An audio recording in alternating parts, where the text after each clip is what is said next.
Meus queridos irmãos, eu quero complementá-los com a paz do Senhor Jesus. Estamos aqui de novo no canal Rascunho Teológico para mais uma vez gravarmos uma lição.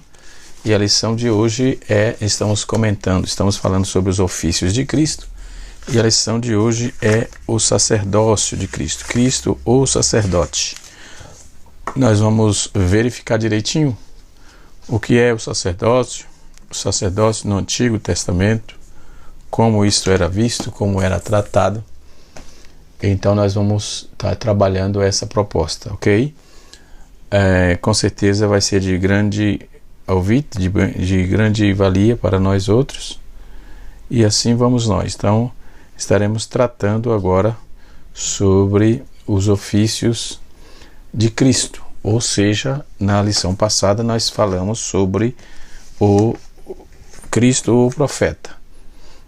E agora nós vamos falar sobre o sacerdote, sumo sacerdote e assim por diante. Enquanto o profeta fazia a diferença básica, enquanto o profeta fazia intermediação entre Deus e o homem, o sacerdote segue uma via inversa. Ele faz a intermediação entre homem e Deus, certo? Então já temos aí uma via diferenciada. Jesus é tanto profeta como sacerdote. O sacerdote era alguém escolhido para atuar a favor de outra pessoa nas causas pertinentes a Deus. Jesus faz isso o tempo todo.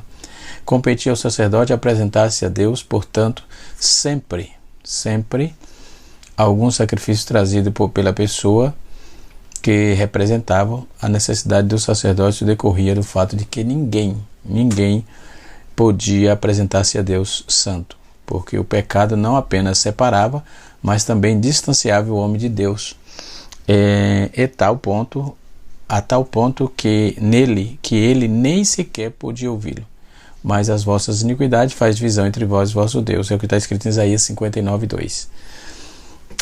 Nós vamos começar a trabalhar a questão do sacerdote no Antigo Testamento. Como era o sacerdócio no Antigo Testamento. Ok?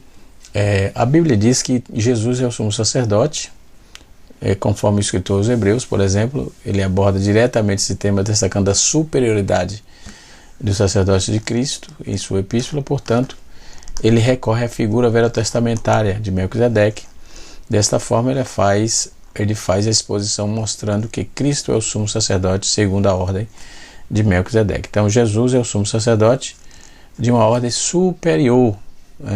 O salmista Davi, ele escreve essa maravilhosa promessa no Salmo 110, no versículo 4, sobre Melquisedeque, que é uma figura histórica, uma figura misteriosa que aparece na narrativa do livro de Gênesis, lá no livro de Gênesis. Como é mencionado, sem maiores informações, diferentes interpretações surgiram, aliás, sobre a sua pessoa, e já foi dito aí que era um anjo, outro uma aparição do próprio Cristo, outro uma manifestação visível do Espírito Santo e até mesmo de Enoque. Aquele que foi arrebatado ao céu. Todas essas sugestões são meras especulação ou especulações que não encontram aí fundamentos bíblicos, sobre essa questão. A Bíblia diz simplesmente que Melquisedeque era um rei sacerdote da cidade chamada de Salém. Seu nome Melquisedeque significa rei de justiça, e já o nome da cidade Salém significa paz. É bem possível que era o nome primitivo de Jerusalém. O escritor aos Hebreus, ele utiliza inclusive esse significado para falar sobre como Melquisedeque foi um tipo de Cristo. Seu nome, combinando com o nome da sua cidade, transmite o sentido de rei de justiça e paz. Então, obviamente, essa designação é muito apropriada para alguém que tipifica o Messias. Melquisedeque não era qualquer sacerdote. A Bíblia diz que ele era sacerdote de El Elohim, El Elyon, ou melhor, este é o sacerdote do Deus Altíssimo. Mas Melquisedeque viveu numa época em que o sacerdote hebreu ainda não havia sido instituído. O sacerdócio hebreu não havia sido instituído. Isso significa que ele não pertencia à ordem levítica. Na verdade, ele foi contemporâneo de Abraão, o grande patriarca de quem se originou as tribos de Israel. Então Abraão, quando encontrou, pagou o dízimo a Melquisedeque, foi abençoado por ele, e conforme está escrito em Hebreus 7, versículo 4 a 10, isso mostra a importância, a autoridade e a superioridade de Melquisedeque. Por isso os escritores bíblicos falam do seu sacerdócio, né, como prefigurando aí uma ordem superior, né, cumprida aí finalmente em Cristo, né, e assim vai. Então Jesus, o sumo sacerdote, é eterno. E o escritor hebreu destaca essa ausência da linhagem e descendência de Melquisedeque nas escrituras, né? Então o autor neotestamentário, ele diz que ele era sem pai, sem mãe, não tem princípio de dias e nem fim de existência. Capítulo 7, verso 3 de Hebreus. Já os sacerdotes hebreus eram legítimos quando pertencia a uma linhagem genealógica que os localizava entre os levitas, na casa de Arão. Isso significa que ninguém poderia exercer o sacerdote sem provar a sua linhagem. Mas Melquisedeque aparece na Bíblia como alguém que não se sabe a descendência e nem a sua ascendência, nem a sua ascendência nem a sua descendência, né? Nada é dito sobre o seu nascimento, sobre sua morte, nada é dito sobre isso. Então, ao observar o escritor aos Hebreus, né, não está dizendo que Melquisedeque não tinha mãe e não conheceu a morte. Ele apenas está dizendo que Melquisedeque não tinha direito genealógico de ser designado, para ser designado aí como sacerdote do Senhor. No entanto, o próprio Deus o designou como sacerdote real. Além disso, a legitimidade, não é, do seu sacerdócio como superior aos descendentes de Levi, de Abraão, e aí fica claro que Abraão reconheceu a sua autoridade espiritual instituída por Deus. Hebreus 7, verso 7. Ok? Tudo isto o sacerdote Melquisedeque pronunciou, o sacerdócio de Cristo. Por isso ele é descrito como foi semelhante ao Filho de Deus. Capítulo 7, verso 3 de Hebreus. Todos os sacerdotes levitas morreram. Além disso, Melquisedeque também morreu. Um dia também morreu. Mas Cristo, que é de quem o sacerdócio Melquisedeque fala, continua vivo para sempre, porque ele é o sumo sacerdote para sempre, conforme está escrito no Salmo 110, verso de número 4, né?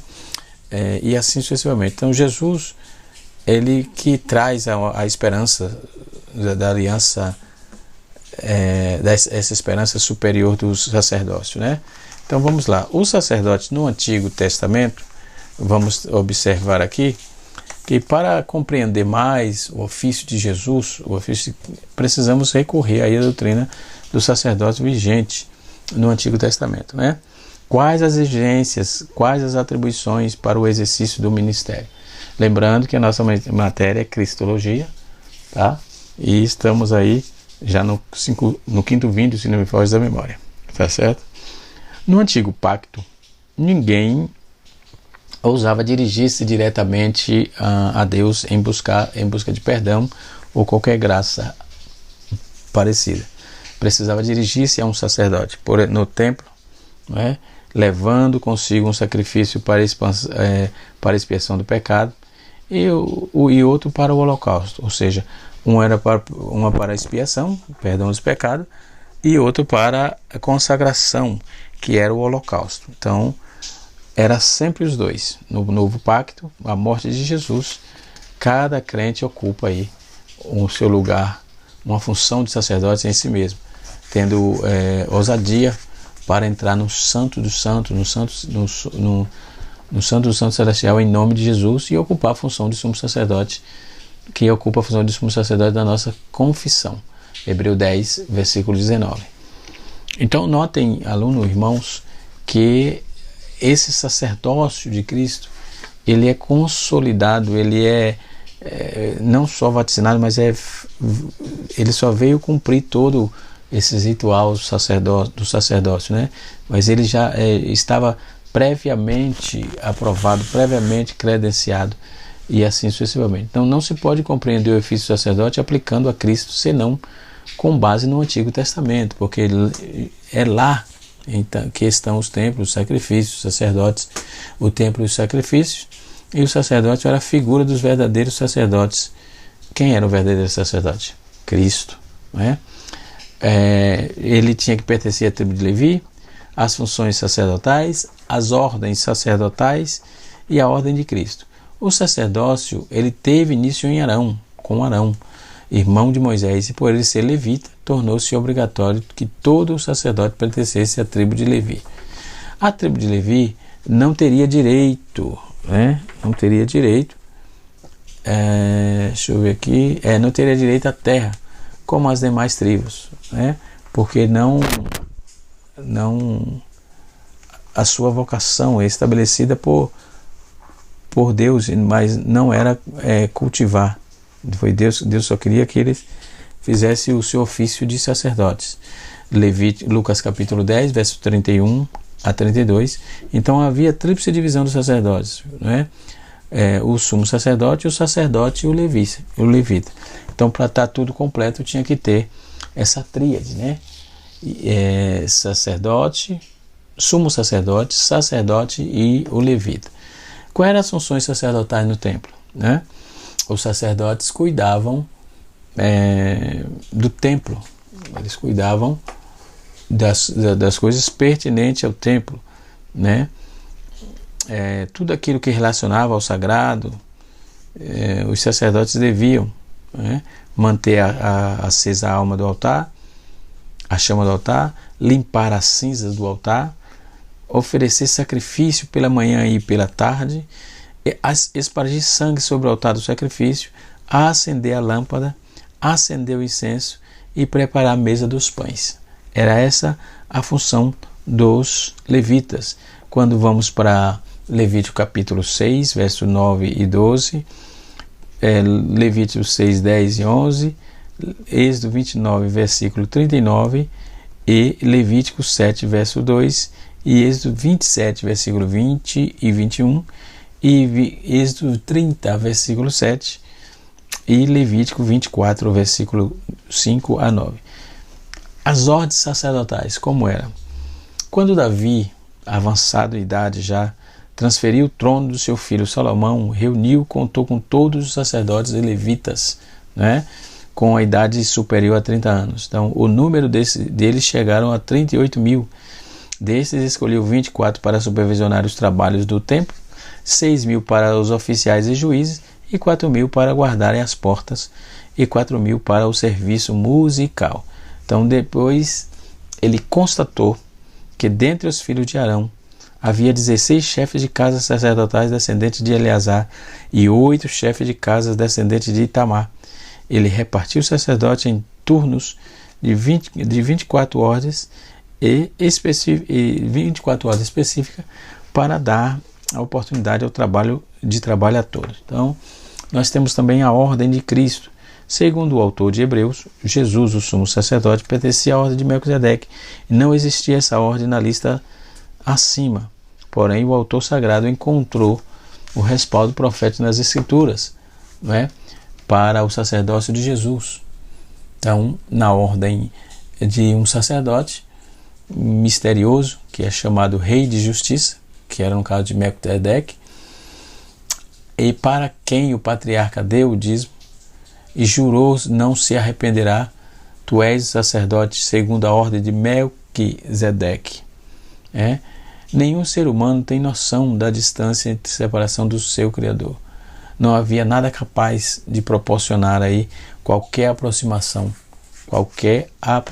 do homem a Deus. Porém, ele mesmo tomou a iniciativa, enviou o seu Filho à terra, criando condições para essa aproximação. Então Jesus fez o que era necessário para isso. Então derramou seu próprio sangue e com o crédito deu esse sacrifício feito por nós, né? Está presente atrás do véu, diante do Pai, apresentado diante a Ele, no qual temos como âncora a alma segura e firme que penetra até o interior do véu, onde Jesus, nosso precursor, entrou por nós, veio eternamente como sumo sacerdote, segundo a ordem de Melquisedeque, conforme está escrito em Hebreus, capítulo 6, versos 19 e 20, e nos dias de Jesus já se interpretavam o Salmo 110 messianicamente, e alguns relacionavam Melquisedeque ao Messias, ao menos às outras figuras escatológicas. Outras atribuições dos sacerdotes. Sacerdotes diferentes do povo, não apenas nos direitos, mas também na aparência. Usava vestes próprias, não é? Isso lhe dava um status de responsabilidade em comum. Êxodo capítulo 29, versos 8 e 9. Também os sacerdotes competia eles encabeçar as festas, julgar as mulheres suspeitas de adultério, julgar as demandas judiciais, dar o veredito sobre o caso da lepra e dar o dízimo e as ofertas aos seus sustentos, né? Então, encabeça a festa, nós vamos ver isso em número 10, versículo de número 8 a 10. Julgar o caso das mulheres, Neemias, capítulo 5, verso 15. Julgar as demandas judiciais de Israel, capítulo 17, verso 8 de Deuteronômio, e capítulo 9, verso 19, verso 17, né? E assim sucessivamente. O ministério sacerdotal de Cristo, todo o ministério, símbolo dos valores religiosos adotado no Antigo Testamento, exerceram aí uma função de representatividade alusiva ao Messias que haveria de vir. Então Paulo, ele identifica todos esses elementos como sombra, que são sombra das coisas futuras, mas é o corpo de Cristo, não é?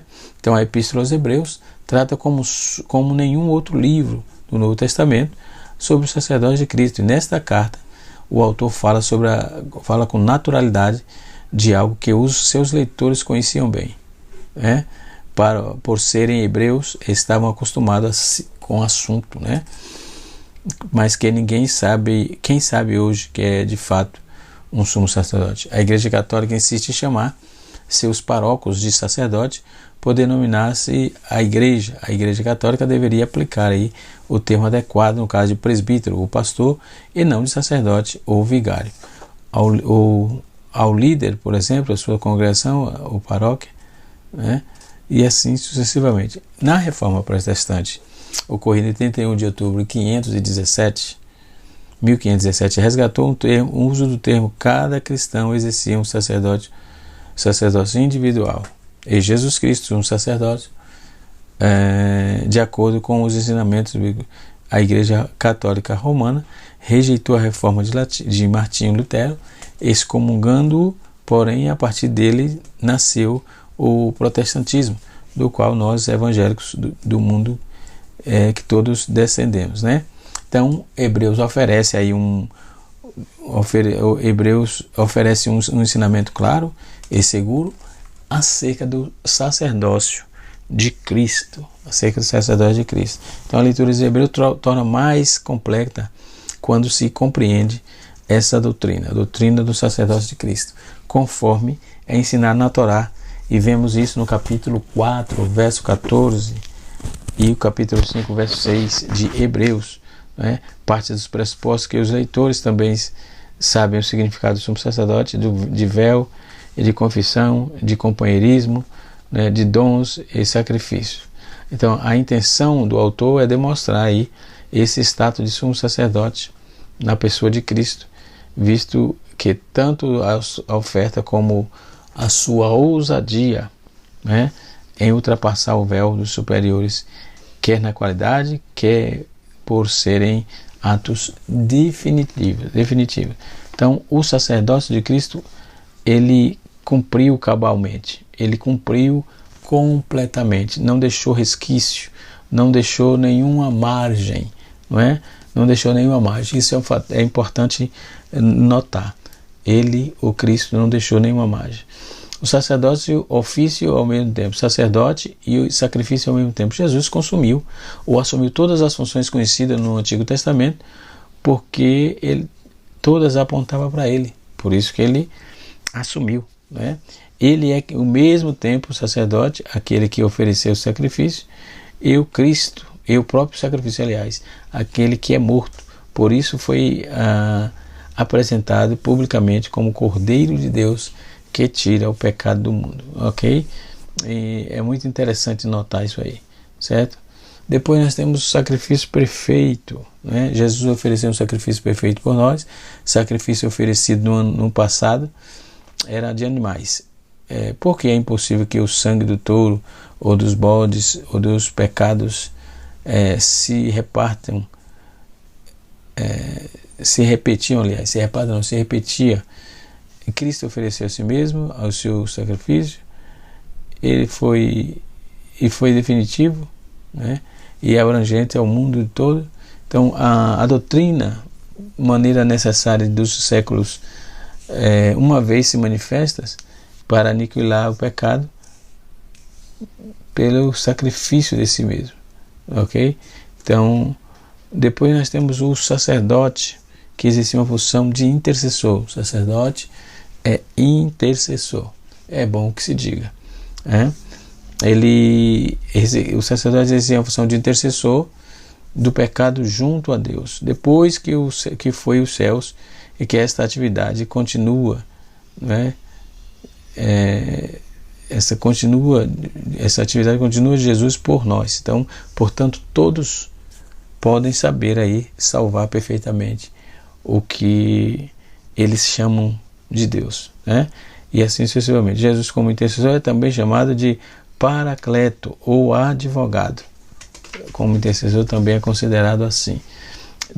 A superioridade do sacerdócio de Cristo, não é? A superioridade do sacerdócio de Cristo é um assunto da carta de Hebreus. Quando vamos estudar Hebreus, é um assunto da carta de Hebreus, essa superioridade.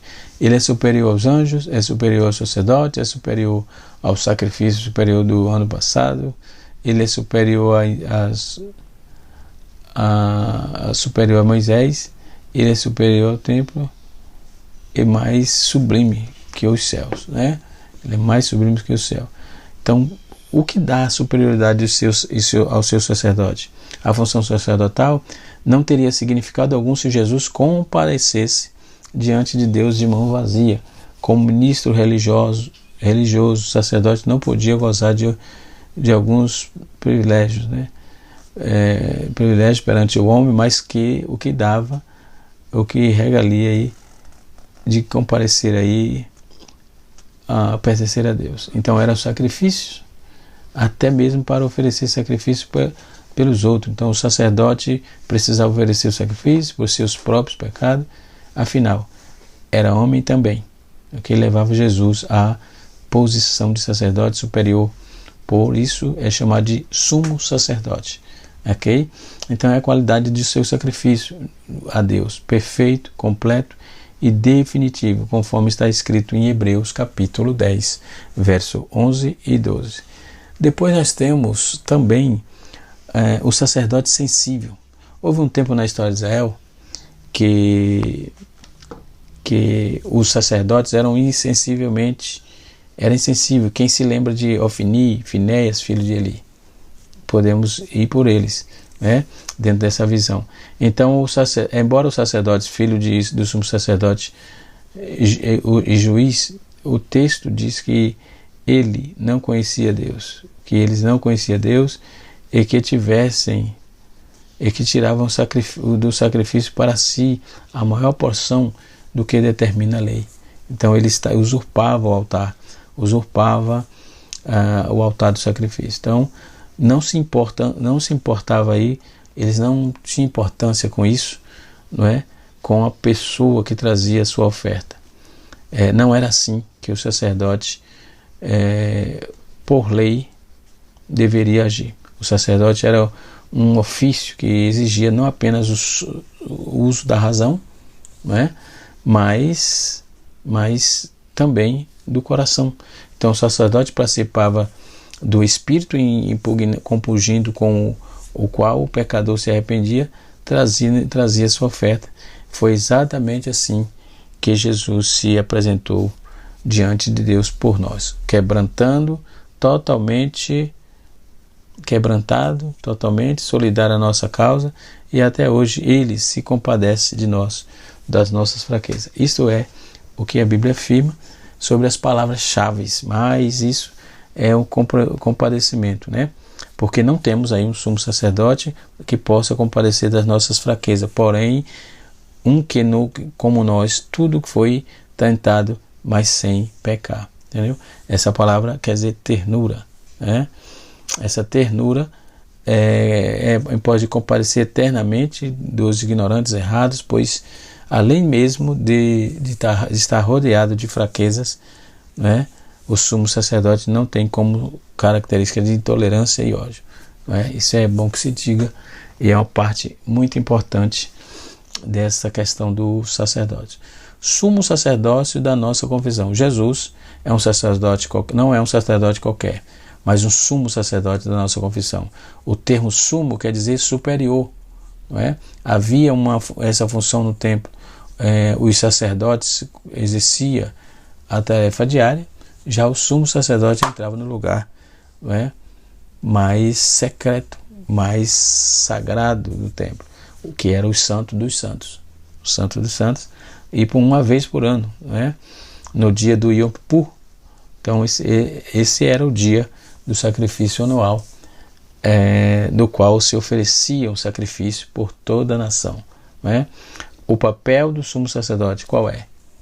Vamos responder agora. Somente esse dia o sumo sacerdote entrava em ação, devidamente paramentado, após haver passado 3 dias, né? 3 dias no total da congregação, a consagração, e banhando-se, trocando-se de vestes, ele atravessava aí o véu e adentrava o templo, não é? do Santo dos Santos, como temor e temor, ok? Com temor e tremor diante de Deus, tendo uma corda amarrada na cintura ou no pé para ser arrastada por fora, para caso morresse lá dentro da presença de Deus, havia sinete ao redor das suas vestes para que pudesse ser ouvido. Então observe que o papel do sumo sacerdote é de ouvir, é de dar atenção, é de atentar para aquele que precisa, para aquele que necessita, para aquele que está pedindo, para aquele que pede clemência. Nós vamos ver que em Êxodo capítulo 28, versículo 33 a 35, do lado de dentro do véu do Santo dos Santos, como um polegar, o sacerdote gotejava o sangue do bode imolado 3 vezes, 3 vezes, imolado 3 vezes sobre as 4 pontas do propiciatório. Negócio sério. A tampa da arca, por exemplo, assim fazia a propiciação pelos pecados, exatamente o que Jesus fez por nós, exatamente. Então ele é o nosso sacerdote, ele é o nosso sumo sacerdote, por que não dizer? Então o Senhor continua o mesmo, ele foi e sempre será o Senhor de todos nós. Que Deus em Cristo nos abençoe.